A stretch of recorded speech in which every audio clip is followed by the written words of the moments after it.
America ने भारत की trade policies को लेकर क्या बड़ा बयान दिया है, इंडियन रूपी का रुपए पर क्या नया अपडेट आया है, बांग्लादेश 12 फाइटर जेट लेकर भारत को चुनौती देने का कौन सा नया सपना देख रहा है, अमेरिका की दिग्गज कंपनियों ने भारत के बारे में ऐसी कौन सी घोषणाएं कर दी हैं जिनसे ग्लोबल मार्केट में हलचल मच गई है। आज के वीडियो में आपको कई ऐसी इंपोर्टेंट अपडेट्स देखने को मिलेंगी जो मेन स्ट्रीम चैनल्स पर आपको देखने को नहीं मिलेंगी, इसलिए वीडियो को अंत तक जरूर देखिएगा। चलिए सबसे पहले बात करते हैं भारत अमेरिका के रिश्तों की। US trade representative Jameson Greer ने भारत के बारे में जो स्टेटमेंट दिया है वह इस समय अमेरिका और भारत दोनों के मीडिया में हेडलाइन बना हुआ है। आपकी स्क्रीन पर रेफरेंस के लिए आर्टिकल का स्क्रीनशॉट भी दिख रहा होगा। दरअसल जेमिसन ग्रीर को अमेरिकी सेनेट एप्रोप्रिएशंस कमेटी ने हियरिंग के लिए बुलाया था। वहां उनसे भारत अमेरिका ट्रेड एग्रीमेंट पर सवाल पूछा गया और जवाब में उन्होंने ऐसा बयान दे दिया जिसने सबको चौंका दिया। उन्होंने कहा कि India is a tough nut to crack, यानी डोनाल्ड ट्रंप की सरकार से लेकर अब तक अमेरिका ने पूरी कोशिश की कि भारत को प्रेशर में लाकर अपनी शर्तें मनवा ली जाएं,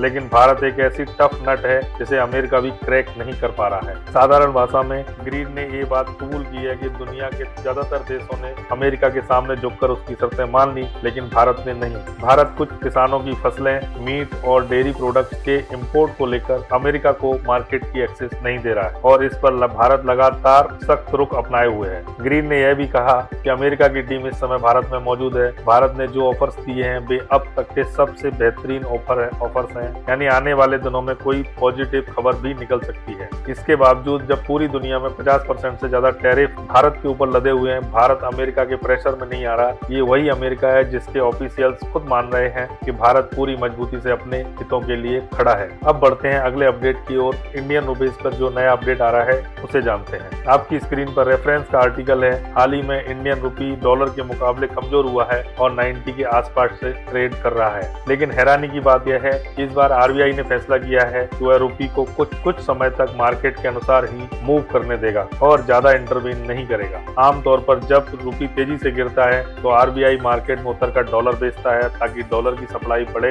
और रुपए स्थिर रहे। आरबीआई स्पॉट और फॉरवर्ड मार्केट में इंटरवीन करता है, बैंकों को स्वैप फैसिलिटी देता है और ओपन मार्केट ऑपरेशंस का इस्तेमाल करता है ताकि रुपए ज्यादा क्रैश ना हो। लेकिन इस बार आरबीआई रुपए को नेचुरली एडजस्ट होने का स्पेस दे रहा है। आपको क्या लगता है इसके पीछे की असली वजह क्या है? कमेंट में अपनी राय जरूर बताएं। अब आते हैं अगली बड़ी खबर पर जो आ रही है भारत जर्मनी को लेकर। आपकी स्क्रीन पर आर्टिकल का स्क्रीनशॉट है। न्यूज के मुताबिक जनवरी 2026 में जर्मनी के चांसलर फ्रीडरिच मर्स भारत के दौरे पर आ रहे हैं। इस तरह वे नए साल में भारत के पहले हाई प्रोफाइल गेस्ट होंगे। यूरोपियन यूनियन के 27 देशों में जर्मनी सबसे बड़ी इकोनॉमी है 4.7 ट्रिलियन डॉलर की जीडीपी के साथ। इसके अलावा दुनिया की 3 दिग्गज आईटी कंपनियों कॉग्निजेंट, माइक्रोसॉफ्ट और इंटेल के सीईओ भी प्रधानमंत्री नरेंद्र मोदी से मिलने भारत पहुंचे हैं। तीनों ने 1-on-1 मीटिंग की और इन मुलाकातों में सबसे बड़ी अनाउंसमेंट माइक्रोसॉफ्ट ने की। माइक्रोसॉफ्ट के सीईओ सत्या नडेला ने बताया कि कंपनी अगले 5 सालों में 17.5 यानी $17.5 बिलियन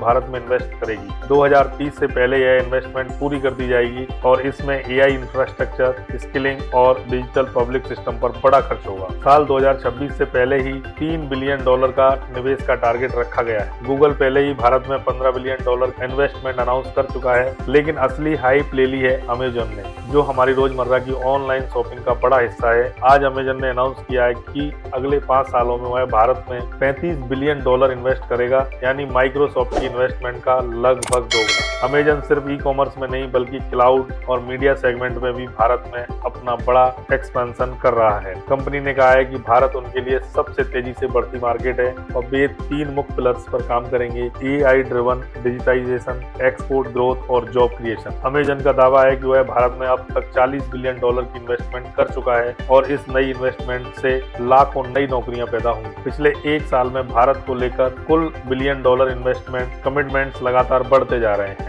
आखिर अमेरिका की इतनी बड़ी टेक कंपनियां भारत में ही इतनी विशाल इन्वेस्टमेंट क्यों कर रही हैं? इसका सबसे बड़ा कारण है अमेरिका में इमिग्रेंट्स के खिलाफ बढ़ता सेंटीमेंट। जरूरी टैलेंट को अमेरिका ले जाना कठिन होता जा रहा है। H-1B वीजा पर भी रोक लगी हुई है, इसलिए कंपनियां अब पूरे ऑप्शंस भारत में ही सेटअप कर रही हैं। भारत की सस्ती मैन पावर, दोस्ताना पॉलिसी, स्टेट गवर्नमेंट की आकर्षक डील, इन सब ने भारत को ग्लोबल टेक दिग्गजों की पहली पसंद बना दिया है। इसलिए अब अमेरिका के बाहर सबसे बड़ी इन्वेस्टमेंट अगर कहीं जा रही है तो वो है भारत। नेक्स्ट अपडेट आ रही है भारत के पड़ोस में स्थित बांग्लादेश से। रेफरेंस क्लिप आपकी स्क्रीन पर है। न्यूज निकल कर आ रही है कि बांग्लादेश की इंटरिम गवर्नमेंट ने अब चाइना के बाद इटली से भी फाइटर जेट खरीदने की प्रक्रिया शुरू कर दी है। बांग्लादेश ने इटली के साथ 12 यूरो फाइटर टाइफून जेट्स के लिए एक लेटर ऑफ इंटेंट साइन किया है। आपकी स्क्रीन पर दिख रही तस्वीर इसी साइनिंग सेरेमनी की है, जहां बांग्लादेश एयरफोर्स के chief air marshal Hasan Mahmood Khan और इटली के एम्बेसडर एंटोनियो एल सांड्रो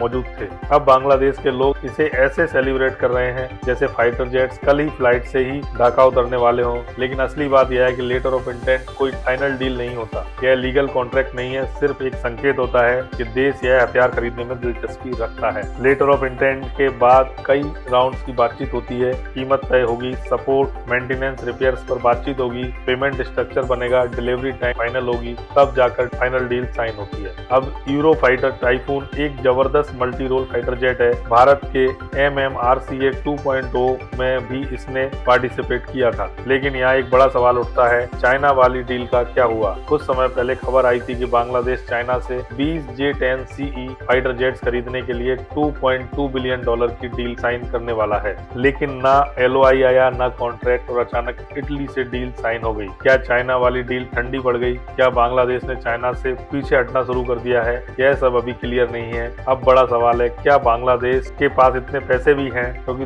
बांग्लादेश आज भी IMF और वर्ल्ड बैंक से मदद मांग रहा है। ऊपर से भारत की कंपनियों के बिजली बिल बकाया पेमेंट तक क्लियर नहीं कर पा रहा है। सिर्फ 12 टाइफून जेट्स की कीमत ही करीब $4 बिलियन होगी। वैसे जानकारी के लिए बता दें, बांग्लादेश एयरफोर्स के पास अभी कुल 44 फाइटर जेट्स हैं, जिसमें से 36 चीनी F-7 है, जो पुराना MiG MiG-21 का चाइनीज वर्जन है। कमजोर है और उतना ही घटिया कि चाइना ने खुद इन्हें फेज आउट कर दिया है। बाकी सिर्फ 8 MiG-29 है जो कैपेबल है, लेकिन नंबर बहुत कम है। यानी बांग्लादेश अपनी एयरफोर्स को मॉडर्नाइज करना चाहता है, लेकिन जेब उसके उलट ही कहानियां सुना रही है। दोस्तों, हर दिन दुनिया में कुछ ना कुछ बड़ा बदलाव हो रहा है। कहीं नई दोस्ती बन रही है तो कहीं पुराना रिश्ता टूट रहा है। कोई देश अपनी पॉलिसी बदल रहा है तो कोई अपनी ताकत दिखाने में लगा हुआ है। इन सब के बीच भारत भी अब इस खेल का हिस्सा नहीं बल्कि गेम चेंजर बन चुका है। हर नई डील, हर नई मीटिंग, हर स्ट्रेटेजिक मूव में भारत का प्रभाव और बढ़ रहा है। यही असली मकसद है हमारे चैनल RK न्यूज स्टूडियो का,